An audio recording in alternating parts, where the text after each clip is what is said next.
लाख तक की बात में आज सबसे पहले बात करेंगे कल होने वाले अयोध्या में भव्य ध्वजारोहण समारोह की।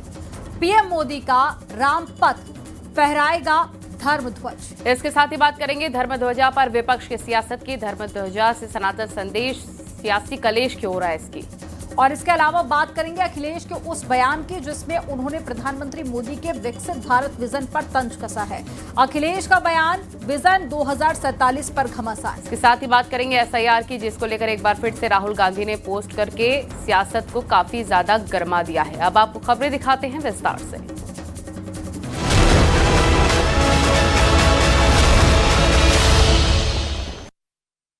कल अयोध्या में राम मंदिर के शिखर पर ध्वजारोहण का भव्य समारोह होने जा रहा है, जिसके साक्षी देश के प्रधानमंत्री नरेंद्र मोदी होंगे। और कल अयोध्या में पीएम मोदी करीब 4 घंटे रुकने वाले हैं। इस दौरान उनके साथ सीएम योगी और आरएसएस प्रमुख मोहन भागवत भी मौजूद रहेंगे। साथ ही पीएम मोदी अयोध्या में एक रोड शो भी करने वाले हैं। कैसी तैयारियां हैं आपको रिपोर्ट में दिखाते हैं।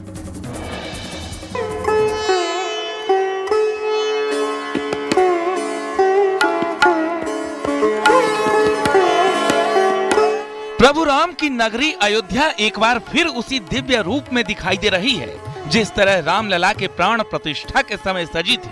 ये उत्सव है राम मंदिर के पूर्णता का।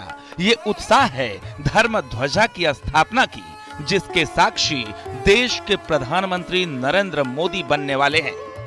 भगवान रामलला की आरती होगी और आरती के पश्चात 11:58 यानी 12 बजे के पास इस ध्वजारोहण के कार्य में वे पहुंच जाएंगे। प्रधानमंत्री मोदी इस अनुष्ठान को भी पूरे विधि विधान के साथ पूरा करने जा रहे हैं। जिस तरह प्राण प्रतिष्ठा के दौरान उन्होंने तप और व्रत रखा था, उसी तरह ध्वजारोहण के लिए भी निर्जला व्रत पर रहेंगे। दिन केवल उनको अपना आहार जो अन्न का न लेकर के फल आदि का लेना है, लेकिन हमारा तो अनुभव जो रहा है उसके अनुसार वे फल आदि भी नहीं लेंगे और निराहार रह करके ही ध्वजारोहण करेंगे। प्रधानमंत्री नरेंद्र मोदी अयोध्या में करीब 4 घंटे रुकेंगे। साकेत महाविद्यालय में हेलीकॉप्टर से उतरेंगे, वहां से राम जन्मभूमि परिसर रोड शो करते जाएंगे, जहां से प्रधानमंत्री नरेंद्र मोदी का बाकायदा रोड शो भी होगा। और पूरी मुस्तैद है यहाँ पर प्रशासन, तैयारियां पहले से की जा रही हैं मजबूती से। और इस रोड शो में प्रधानमंत्री नरेंद्र मोदी के लगभग राम पथ है, राम पथ पर 1 किलोमीटर का ये बाकायदा जो रोड शो होगा प्रधानमंत्री नरेंद्र मोदी का, और इसमें पूरी तरीके से दोनों तरफ बैरिकेड कर रखा गया है। पीएम मोदी के रोड शो के लिए 1 किलोमीटर के राम पथ को 8 जोन में बांटा गया है। रोड शो के दौरान समूहों की 5000 महिलाएं पीएम मोदी की अगवानी करेंगी। दोनों तरफ बाकायदा सजाया गया है और लगभग 5000 मातृशक्तियां पुष्प वर्षा कर प्रधानमंत्री का अयोध्या में स्वागत करेंगी। प्रधानमंत्री के आगमन को लेकर अब रिहर्सल भी पूरा कर लिया गया है और जो सुरक्षा पॉइंट है जहां जहां पर ड्यूटियां लगाई गई हैं, उन ड्यूटियों को भी सक्रिय करते हुए पूरे अयोध्या में सुरक्षा घेराव और भी सख्त कर दिया गया है। ध्वजारोहण कार्यक्रम के दौरान प्रधानमंत्री नरेंद्र मोदी रामलला का दर्शन करेंगे। इसके बाद राम दरबार की आरती करेंगे। राम मंदिर परिसर में स्थापित सभी पूरक मंदिरों पर भी ध्वज पताका फहराएंगे। Bureau report, news 18।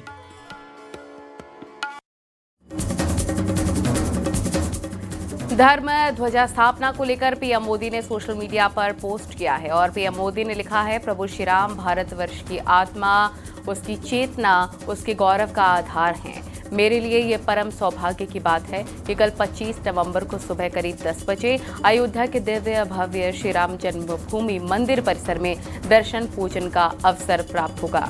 इसके बाद में दोपहर लगभग 12 बजे श्री रामलला के पवित्र मंदिर के शिखर पर केसरिया ध्वज के विधिवत आरोहण के ऐतिहासिक क्षण का साक्षी बनूंगा। ये ध्वज भगवान श्री राम के तेज, शौर्य और उनके आदर्शों के साथ साथ हमारी आस्था, अध्यात्म और सांस्कृतिक विरासत का प्रतीक है। जय श्री राम। ध्वजारोहण के लिए प्रधानमंत्री मोदी का हेलीकॉप्टर करीब 10 बजे साकेत महाविद्यालय में उतरेगा। वहां से रोड शो करते हुए पीएम मोदी करीब 11 बजे मंदिर परिसर में पहुंचेंगे। 11:58 पर धर्म ध्वजा की स्थापना होगी और उसके बाद प्रधानमंत्री मोदी अयोध्या से एक बार फिर से दुनिया को सनातन का संदेश देंगे।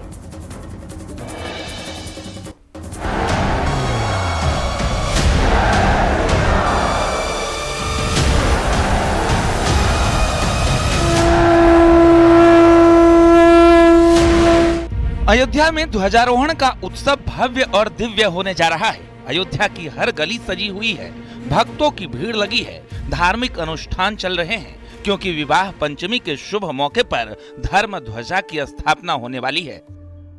अयोध्या में इस वक्त हम लोग राम पथ पर मौजूद हैं और आप देखेंगे कि ये यहाँ से सीधा ये जो राम पथ है लता चौक से होता हुआ और मुख्य द्वार राम मंदिर का आप ठीक सामने देख रहे हैं और यहाँ पर बड़ी संख्या में राम पथ पर पुलिस बैरिकेडिंग आप देखेंगे कि यहाँ की गई है और साथ ही बड़ी संख्या में यहाँ देखिए पूरे आप देखेंगे मुख्य दरवाजे को जहाँ साज सज्जा किस तरह से की गई है और जो दर्शन करने वाले लोग हैं वो आज यहाँ से प्रवेश कर रहे हैं। और आज का दिन कहते हैं कि बीथी सकल सिंचाई गजमन वहु चौक पुराई। अयोध्या के चौक, अयोध्या की सड़कें इस समय जो हैं सजी आपको नजर आ रही हैं। जहां तक आप नजर डालेंगे राम मंदिर मार्ग आप यहां देख रहे हैं, बड़ी संख्या में श्रद्धालु जो है आज पहुंच रहे हैं क्योंकि कल मुख्य यहां का आयोजन है। प्रधानमंत्री को यहां पहुंचना है और प्रधानमंत्री ध्वजारोहण करेंगे।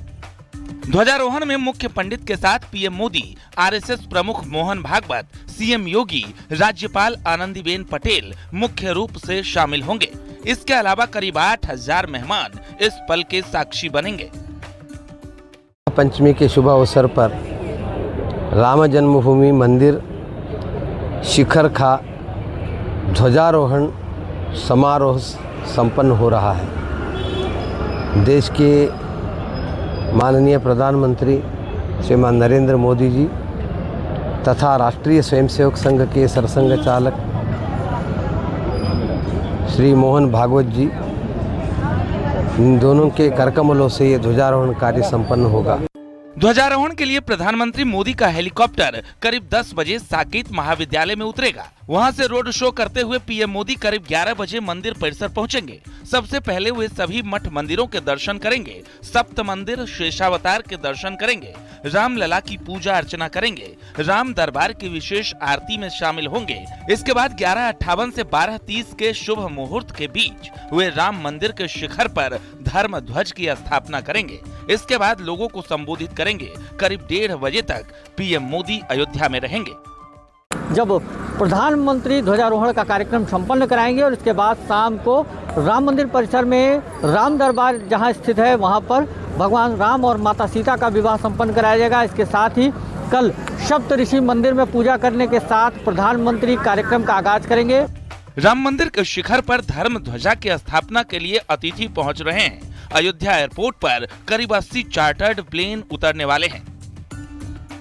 भव्य दिव्य राम मंदिर की पूर्णता के बाद अब इस राम मंदिर पर धर्म ध्वजा भी फहराए जाने की समस्त तैयारियां पूरी कर ली गई हैं। कल देश के प्रधानमंत्री नरेंद्र मोदी शुभ मुहूर्त में इस धर्म ध्वजा को फहराते हुए नजर आएंगे। इस दौरान प्रधानमंत्री नरेंद्र मोदी के साथ उत्तर प्रदेश की राज्यपाल आनंदीबेन पटेल, मुख्यमंत्री योगी आदित्यनाथ के साथ देश की करीब 80 से अधिक हस्तियां भी मौजूद रहेंगी।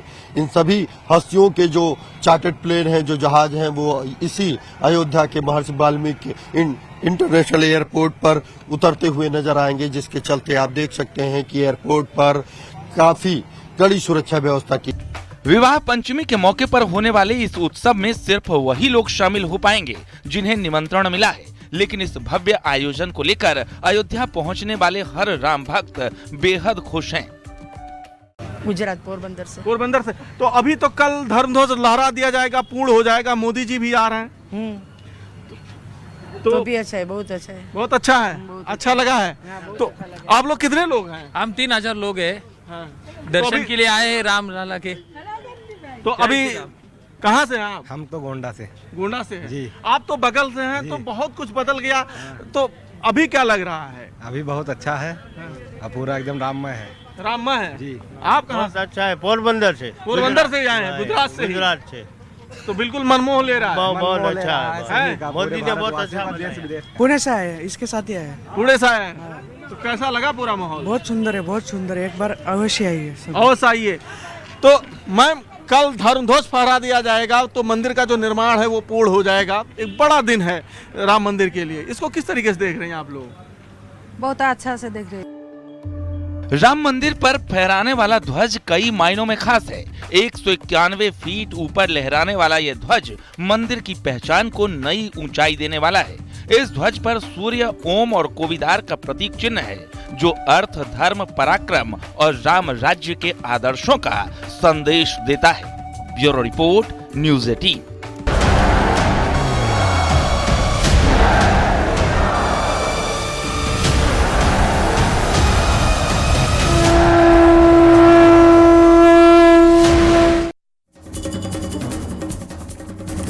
एक तरफ अयोध्या में राम काज के संपूर्ण होने का उत्साह है, राम शिखर से अयोध्या के सनातन संदेश का उत्सव है, तो वहीं दूसरी तरफ समाजवादी पार्टी लगातार तंज कस रही है। समाजवादी पार्टी का आरोप है कि धार्मिक आयोजन में राजनीतिक हस्तियां क्यों शामिल हो रही हैं, क्यों ये दिखावा किया जा रहा है, जिस पर बीजेपी ने भी पलटवार किया।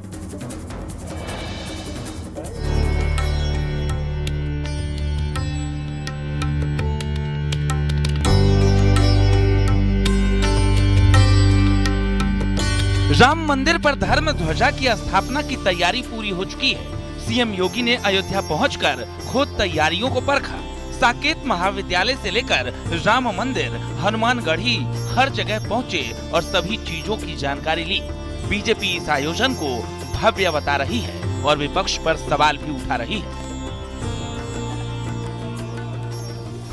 जो ध्वजा गर्भगृह के सर्वोच्च शिखर पर फहराई जाएगी, पूरी दुनिया सनातन धर्म का चरमोत्कर्ष अपनी आंखों से देखेगी।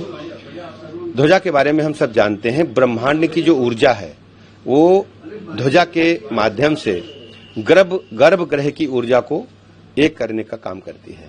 अद्भुत नजारा ये पूरी दुनिया अपनी आंखों से कल देखेगी। समाजवादी पार्टी तो रामद्रोही पार्टी है और श्री रामलला के जन्मभूमि पर जो भव्य मंदिर बना है, जहां धर्म ध्वजा फहराने का कार्यक्रम कल संपन्न होगा माननीय प्रधानमंत्री जी के द्वारा, और 500 साल पहले एक विदेशी आक्रमणकारी ने रामलला के मंदिर को तोड़ करके एक ढांचा खड़ा किया था। पूरा देश गौरवान्वित है क्योंकि श्री राम मंदिर केवल श्री राम मंदिर नहीं, वो राष्ट्र मंदिर भी है, क्योंकि राष्ट्रीय एकता का प्रतीक है। एक तरफ अयोध्या में राम काज के संपूर्ण होने का उत्साह है, राम शिखर से अयोध्या के सनातन संदेश का उत्सव है, तो दूसरी तरफ समाजवादी पार्टी लगातार तंज कस रही है। अब जो ध्वज फैल रहा है मंदिर के ऊपर, उसका उद्घाटन किसी शंकराचार्य या किसी धार्मिक गुरु से कराना चाहिए। राजनीतिक लाभ लेने के लिए देश के प्रधानमंत्री और मुख्यमंत्री जो है वो स्वयं ही उद्घाटन करने का काम करते हैं। आरएसएस का ध्वजारोहण है कि हमारे देश का राष्ट्रीय ध्वजारोहण है या वो अपना भगवाधारी ध्वजारोहण है, अब ये तो पता चलेगा 25 तारीख को, लेकिन प्रधानमंत्री जी को नहीं करना चाहिए। माननीय प्रधानमंत्री जी ने 22 जनवरी 24 को प्राण प्रतिष्ठा किया था, जबकि मंदिर पूरी तरह से बन के तैयार नहीं हुआ था। जिनको उजाड़ा गया है उनको बसाया जाएगा। वहीं समाजवादी पार्टी के सांसद जियाउर रहमान बर्क का कहना है कि भारत लोकतांत्रिक देश है, धार्मिक देश नहीं, लेकिन मुस्लिम धर्मगुरु इसे ऐतिहासिक पल बता रहे हैं। देश लोकतांत्रिक है, संवैधानिक है और यहाँ पर धार्मिक देश नहीं है। इसलिए हमारे देश के प्रधानमंत्री हो या माननीय प्रधानमंत्री हो, माननीय राष्ट्रपति हो या किसी भी प्रदेश के मुख्यमंत्री हो, तो हम उम्मीद करते हैं कि वो लोग सभी धर्म के लोगों को साथ लेकर के उनकी बात करें, ना कि धर्म विशेष की बात करें। मोदी जी प्रधानमंत्री हैं, उनको ज़्यादा हक बनता है कि वो राम मंदिर पर झंडा लहराएं। समाजवादी पार्टी के लोगों का ये कहना कि प्रधानमंत्री झंडा नहीं लहरा सकते, धर्मगुरु झंडा लहराएं, तो ये सिर्फ और सिर्फ विरोध वाली बात है, विरोध की राजनीति की बात है। फिलहाल राम मंदिर पर धर्म ध्वजा स्थापना की तैयारी पूरी हो चुकी है। अब इंतजार है जब पीएम मोदी आएंगे और ध्वजा लहराएंगे। Bureau report, news 18।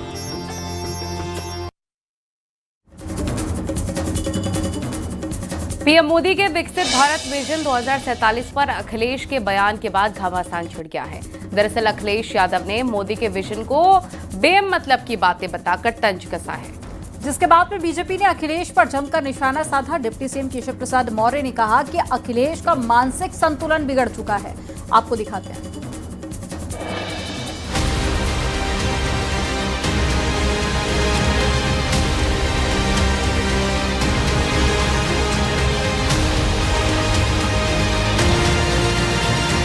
2047 तक विकसित भारत का जो विजन प्रधानमंत्री मोदी ने दिया, वो विपक्ष को पहले दिन से ही नहीं रास आ रहा था। लेकिन अब अखिलेश यादव उस पर खुलकर तंज कस रहे हैं। अखिलेश यादव पीएम मोदी के विकसित भारत के विजन पर तंज कसते नजर आए। उनका कहना है कि ये बेमतलब की बातें हैं। कुछ भी नहीं, यहाँ पे धरती पे बातें कर रहे हैं बेमतलब की। अच्छा, किसके बारे में कह रहे हो तुम रहोगे 2047 तक? तो खुद ही नहीं रहोगे। उम्र हमें दिखाई दे रही है, सर पे बाल नहीं है आपके। अच्छा, जीतेंगे नहीं, ना बंगाल जीतेंगे ना यूपी जीतेंगे। मैं आपको बता दे रहा हूं कि बीजेपी 47 की बात कर रही है। अपना मैनिफेस्टो खुद नहीं पढ़ते वो लोग। दुख इस बात का है कि जो मैनिफेस्टो वो बनाते हैं एक इलेक्शन के लिए, वो खुद ही नहीं पढ़ते उसको। अखिलेश के इस बयान पर बीजेपी ने पलटवार किया है। डिप्टी सीएम केशव प्रसाद मौर्य ने तो यहाँ तक कह दिया कि अखिलेश यादव का मानसिक संतुलन बिगड़ चुका है। देखिए, श्री अखिलेश यादव जी का मानसिक संतुलन बिगड़ गया है। ऐसी भाषा बर्दाश्त नहीं की जा सकती। माननीय प्रधानमंत्री जी सहित जो इस देश के सच्चे सेवक हैं, देशवासी देश के प्रगति के लिए समर्पित हैं और लगातार उनसे 1000 गुना ज़्यादा रोज काम करते हैं माननीय प्रधानमंत्री जी, वो इस प्रकार की भाषा बोल करके ये माननीय प्रधानमंत्री जी का नहीं, वो देश का अपमान कर रहे हैं। इसके लिए तत्काल क्षमा मांगे और अपना बयान वापस लें। यूपी के मंत्री दयाशंकर सिंह ने भी अखिलेश के बयान पर निशाना साधा। उन्होंने कहा कि पीएम मोदी देश के लिए काम करते हैं और अखिलेश परिवार के लिए। तो वो लोग सोचे जो अपने परिवार और अपने लिए जो है विकास कर रहे हैं। मोदी जी अपने लिए और अपने परिवार के लिए विकास नहीं कर रहे हैं, वो देश के लिए कर रहे हैं, आने वाली पीढ़ी के लिए कर रहे हैं। वो रहें या न रहें, भारत गौरवशाली रहे, भारत समृद्ध रहे, इसके लिए अपने अपने जीवन को अर्पण किए हुए हैं। ये तो अखिलेश जी को स्वयं में सोचना चाहिए कि वो जो राजनीति कर रहे हैं वो अपने परिवार के लिए कर रहे हैं। फिलहाल विकसित भारत विजन 2047 के मोदी के विजन पर अखिलेश यादव के तंज पर सियासी जंग जारी है। Bureau report, news 18।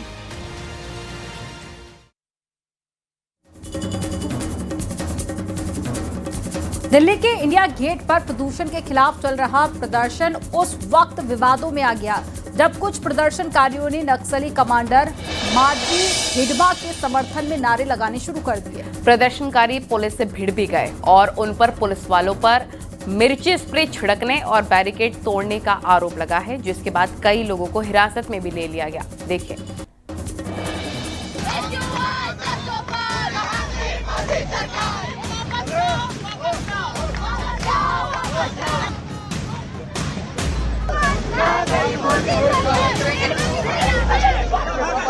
दिल्ली में सड़कों पर घसीटे जा रहे ये प्रदर्शनकारी उतरे तो थे प्रदूषण का मुद्दा उठाने, मगर हुआ कुछ और।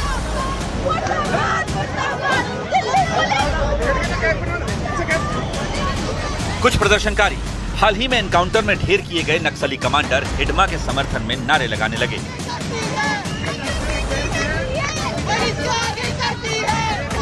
पुलिस के लिए ये नारे हैरान करने वाले थे, इसलिए उन्होंने हिडमा के समर्थन में नारेबाजी रोकने की कोशिश की। इस बात पर बवाल बढ़ गया।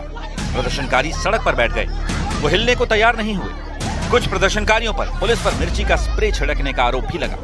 इसके बाद तो नौबत ये आ गई कि प्रदर्शनकारियों को सड़क से खींच कर हटाया गया। कुछ लोगों को तो सड़क पर घसीटना तक पड़ गया। और ये सब इसलिए हुआ क्योंकि प्रदूषण पर चल रहे प्रदर्शन को हाईजैक करने की कोशिश की गई। पुलिस ने दावा किया कि जिस वक्त प्रदर्शनकारियों को हटाने की कोशिश की जा रही थी, उस वक्त प्रदर्शनकारियों ने पेपर स्प्रे का इस्तेमाल किया। इस वजह से कुछ पुलिसकर्मियों को इलाज के लिए अस्पताल ले जाना पड़ा। आज हमने देखा कि प्रोटेस्टर्स जो है चिल्ली स्प्रे अपने साथ लेके आए थे। जब इनको रिमूव कर रहे थे तो पुलिस को दूर रखने और अपने सी हेक्सागोन को कंटिन्यूसली बंद रखने के लिए उन्होंने पुलिस के ऊपर चिल्ली स्प्रे का इस्तेमाल किया। इसमें कुछ हमारे पुलिस पर्सनल की आंखों में और चेहरे पर चिल्ली स्प्रे लगा, जिनको हमने आरएमएल भेजा है और इस विषय में निश्चित ही हम एक लीगल एक्शन भी इसके अंदर लेंगे और ये एक एक्शन जो है वो नॉन टॉलरेबल है। पुलिस का कहना है कि इंडिया गेट पर चल रहे प्रदर्शन के दौरान कुछ प्रदर्शनकारी सी हेक्सागोन के अंदर इकट्ठा हो गए। उन्होंने बैरिकेड पार किया और बीच सड़क पर बैठ गए। इस वजह से आने जाने वाले लोग परेशान हो गए, इसीलिए पुलिस को सख्ती करनी पड़ी और इसी दौरान झड़प हो गई। 15 प्रदर्शनकारियों को गिरफ्तार किया गया, कुछ को हिरासत में भी लिया गया। जांच शुरू हुई। सवाल उठा कि प्रदूषण के नाम पर जुटे प्रदर्शन में अचानक नक्सली कमांडर हिडमा के पोस्टर और नारे कैसे आ गए। पुलिस को शक है कि कहीं किसी संगठित समूह ने प्रदर्शन को भटकाने की कोशिश तो नहीं की, क्योंकि अचानक प्रदूषण वाले प्रदर्शन में कुख्यात नक्सली हिडमा के हमदर्द पहुंच गए। नक्सली कमांडर माडवी हिडमा का 18 नवंबर को छत्तीसगढ़ आंध्र प्रदेश की सीमा पर एनकाउंटर हुआ था। एनकाउंटर में नक्सली कमांडर हिडमा के साथ उसकी पत्नी भी मारी गई थी। नक्सली कमांडर हिडमा पर 26 बड़े नक्सली हमलों को अंजाम देने का आरोप है। दरभा घाटी नरसंहार और 2017 में सुकमा में हुए हमले में माडवी हिडमा का हाथ था। 2 दशक से आतंक का पर्याय बने हिडमा पर 1 करोड़ रुपए का इनाम था। उसके एनकाउंटर के बाद कुछ संगठनों ने 23 नवंबर को प्रदर्शन का ऐलान किया था और इसीलिए प्रदूषण पर प्रदर्शन के दौरान हिडमा के समर्थन में लगे नारों ने पुलिस के लिए खतरे की घंटी बजाई। शक की सुई अर्बन नक्सल गैंग की ओर घूम गई और जांच शुरू हो गई।